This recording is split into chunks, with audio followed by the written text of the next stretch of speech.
So one of the most recent frequent comments that we are getting on our YouTube channel is the roadmap to create for CFA post-graduation. So guys, if this is the first time you're visiting the channel, then please click subscribe, and if you find any value in this video, then give us a like.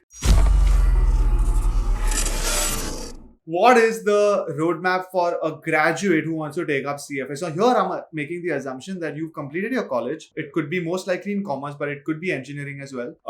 And you've not started CFA. Maybe you may or may not have experience in your college years with respect to finance. So I'm assuming no experience there. You're starting completely from scratch. What do? First of all, remove the myth or remove the mind block that CFA requires you to have a strong knowledge base in college. While it is always advantageous to have some knowledge base, if you don't have it, that should not really restrict you or scare you from taking up CFA, because whatever it takes to be ready for CFA, you can actually self-study, not only from the study material that the CFA Institute gives you, but you can reach out to people like us at Zell. We have a massive pre-learning module. And of course, there is a lot of information available online as well as to what to do if you're at zero, how much to self-study before taking up CFA level 1. So it will require effort. But to think that, oh, that's the reason you cannot do CFA, remove that. That's the first impediment I've seen candidates facing. Next is you have to have a simple goal of level 1 first, right? You have to obviously complete entire CFA, but don't break your head over level 2, level 3 right now. Simply aim at level 1. It should take you approximately 6 months from the time you decide to do it to the time you give the exam and clear it. How it works is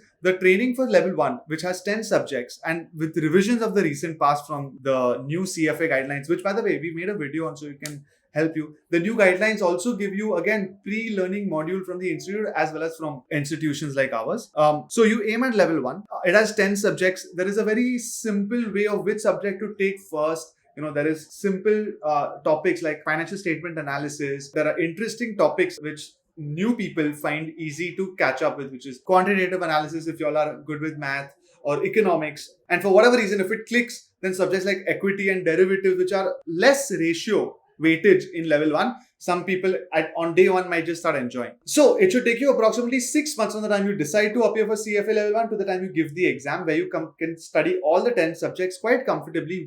If you're working somewhere, great, please continue. I know it sounds daunting, but taking up work and studying CFA will actually prepare you better for CFA. Even if the role you're working, it might not really overlap with your level 1 curriculum, because it puts you on a schedule. There is a timeline. There is forced discipline, which will ensure that you have the best chance to actually clearing CFA level 1, even though it sounds counterintuitive, where you study more. Next, always try and reach out to people like us or anybody you know who's given level 1 and try and understand what would be the best approach with respect to how to start with subject, what should be the approximate time you give per subject, how do you practice the questions, and most importantly, how do you appear for mock exams. Super important to appear for these mock exams. Give your level 1 just like every other candidate, and hopefully as soon as you give level 1, you should complete the practice and skill module, without which you don't actually receive your level 1 results. So yeah, with that, I think it's that simple, guys. You just need to ensure that. Also, if you don't have any work right now, I would urge you to, okay, of course, it's better to then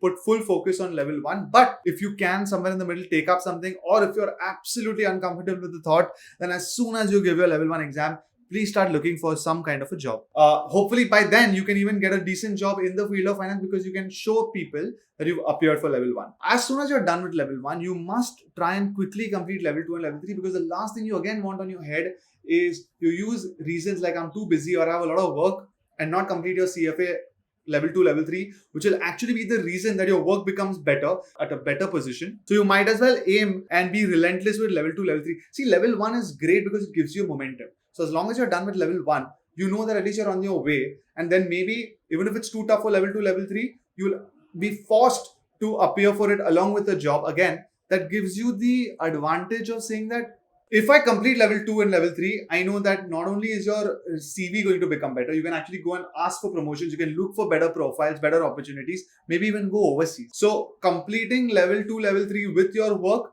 is extremely important. Don't give yourself a long break because you're more or less not used to the pressure of professional international exams like CFA. So yeah, if you combine all of this, guys, I think that's about it. You can aim at completing the entirety of CFA in less than 2 years from graduation, or up to 2 years. If you stick by these rules, exams for level 1 are quite frequent, 4 times a year, level 2 is 3 times a year, and level 3 is twice a year.